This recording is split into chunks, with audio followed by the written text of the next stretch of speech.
Amigos, hoje faz 15 anos da Batalha dos Aflitos, jogo entre Grêmio e Náutico em Recife. Aquele jogo que o Grêmio... Bom, você sabe de toda a história do jogo. O importante nesse acontecimento é que não foi a Batalha dos Aflitos, o jogo em si foi tudo que esteve na volta do jogo, esteve no jogo, foi tudo aquilo que fez parte da conquista do Grêmio. Até mesmo justificar que não estava se comemorando a conquista da segunda divisão, não, estava se configurando e comemorando por parte do Grêmio a recuperação da autoestima. E a cobertura intensa da imprensa era exatamente porque o que representa o Grêmio no cenário esportivo nacional, por estar na segunda divisão, que não era o seu lugar, não era o seu lugar. Vamos analisar com detalhes, relembrar de fatos que culminaram naquele jogo. Mas antes eu quero te fazer um pedido. Dá um like no nosso canal, te inscreve, ativa o sininho, vem pra cá, compartilha o canal com os teus amigos. Dá um like aí, torna o meu canal mais forte. Eu sou o Darcy Filho. Olha, a Batalha dos Aflitos foi um jogo espetacular, por tudo. Pela arbitragem, pela dedicação, pela emoção. Tinha emoção até mesmo quando o médico entrava no gramado para atender um jogador. Tinha emoção quando o jogador do Náutico batia o pênalti e não fazia o gol. Tinha emoção quando o árbitro marcava uma falta. Tinha emoção nos preparativos. Teve emoção nos preparativos do jogo, no final do jogo, na festa, na viagem, enfim, no hotel, porque não pôde ser feito festa no estádio em função da hostilidade que era muito grande por parte dos torcedores do Náutico. Exatamente. Coisas sensacionais ocorreram aquele dia. E, por exemplo, no meu aspecto, no aspecto de rádio, o Grêmio concentrado fora da cidade, longe da cidade, e eu tinha que dirigir um carro, tinha que correr para a concentração, tinha que me movimentar, fazer entrevista, acompanhar o Grêmio, acompanhar o adversário, entrar no estádio sem ser molestado.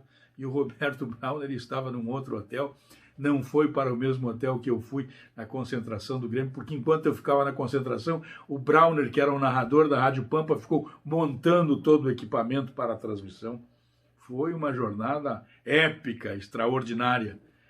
Foi um momento, assim, magnífico, de o volume de informações ser tão grande que muitas vezes eu entregava o gravador para um médico, para o Alarico Mendes, dizer: Alarico, me faça aí um relatório da situação dos jogadores, se todos estão bem. E ele contava até 3, como a gente fazia antigamente nas gravações, 1, 2, 3. Ele dizia: olha, Darcy, os jogadores amanheceram todos bem, acordaram. E eu ia lá depois, pegava a gravação, colocava no ar, saía correndo com outro gravador, já deixava num outro lugar. Ou se eu não tinha a liberdade de pedir para alguém fazer por si uma gravação, ia lá, fazia uma pergunta, deixava a pergunta rolando, corria para outro lado. Foi um negócio fantástico, extraordinário. Veio o jogo e aquele momento da decisão, aquele momento quando se conta muita história. O que aconteceu foi o seguinte: na hora do pênalti, o Luiz Carlos Silveira Martins, o Cacalo, disse para o presidente Paulo: tira o time de campo que eu garanto, nós vamos ganhar no tapetão. A sorte do Grêmio é que o Paulo Odoni, que também é um homem impulsivo, pensou 2 vezes e conversou com um dos seus integrantes do departamento jurídico e colaborador do futebol, inclusive, e recebeu assim: olha, não tira o time de campo não, que dá problema, nós vamos para a 3ª divisão.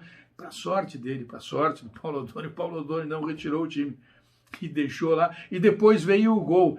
Na cobrança do escanteio contra o Grêmio, teve a cobrança do escanteio contra o Grêmio em um determinado momento, e eu pedi um depoimento no lance do pênalti, eu pedi um depoimento para o Paulo Odoni. Eu sempre pedia depoimento do escanteio, pênalti, essa coisa assim, eu pedi um depoimento para quem estava ali atrás, para não ficar eu falando, para dar um depoimento que eu entendia na época mais rico. E aí foi o que eu fiz, eu pedia um depoimento para o Paulo Odoni sobre o lance que acontecia, e ele começou a falar quando foi cobrada a falta favorável ao Grêmio, e o Anderson pega a bola e faz o gol. E ele está dizendo: olha, isso é uma coisa fantástica, é só o Grêmio, olha lá, olha o gol! E aí o Brauner entrou por cima e narrou o gol. Isso foi o momento mais extraordinário, mais inusitado na minha vida de repórter, atrás do gol.